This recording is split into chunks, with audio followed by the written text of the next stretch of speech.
Hello મિત્રો, જય શ્રી કૃષ્ણ। સ્વાગત છે તમારા બધાયનું અંજલિ ગુજરાતી ફૂડ ચેનલમાં। તો આજે આપણે બનાવશું કાચા કરમદાની ચટણી।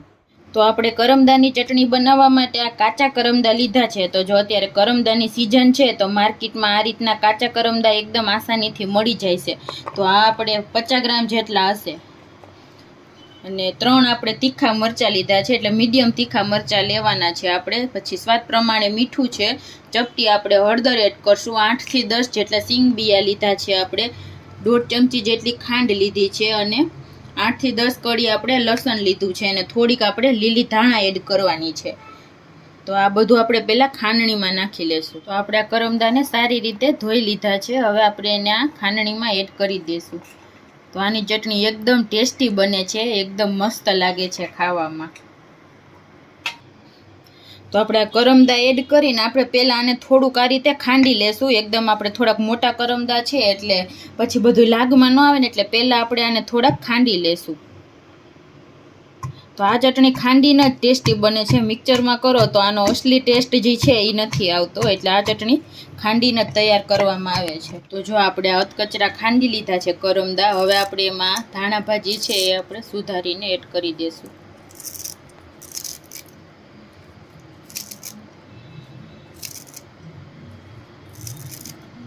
જમવા સાથે એકદમ ટેસ્ટી લાગે છે આ ચટણી, મારી તો ફેવરિટ બની ગઈ છે। મરચાંને પણ આપણે એમાં કટ કરીને એડ કરી દેવાનું છે।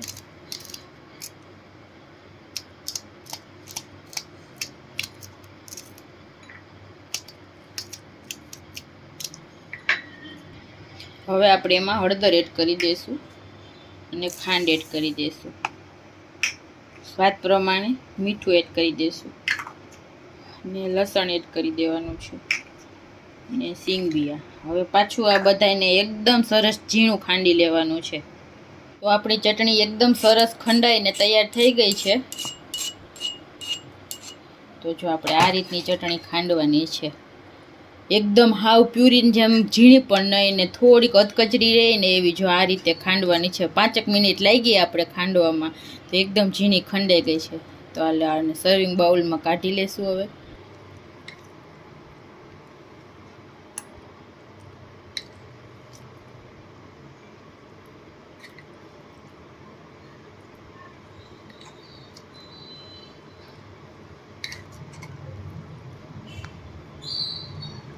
તૈયાર છે આપણી એકદમ ટેસ્ટી કાચા કરમદાની ચટણી। તો તમે પણ એકવાર બનાવીને જરૂરથી ટ્રાય કરજો, એકદમ મસ્ત બને છે। તો જો તમને મારી આ રેસીપીનો વિડીયો પસંદ આવ્યો હોય તો મારી ચેનલને લાઈક કરી દેજો, શેર કરી દેજો અને મારી ચેનલને સબસ્ક્રાઈબ કરી દેજો। મળીએ નવા વિડીયો સાથે। Thank you.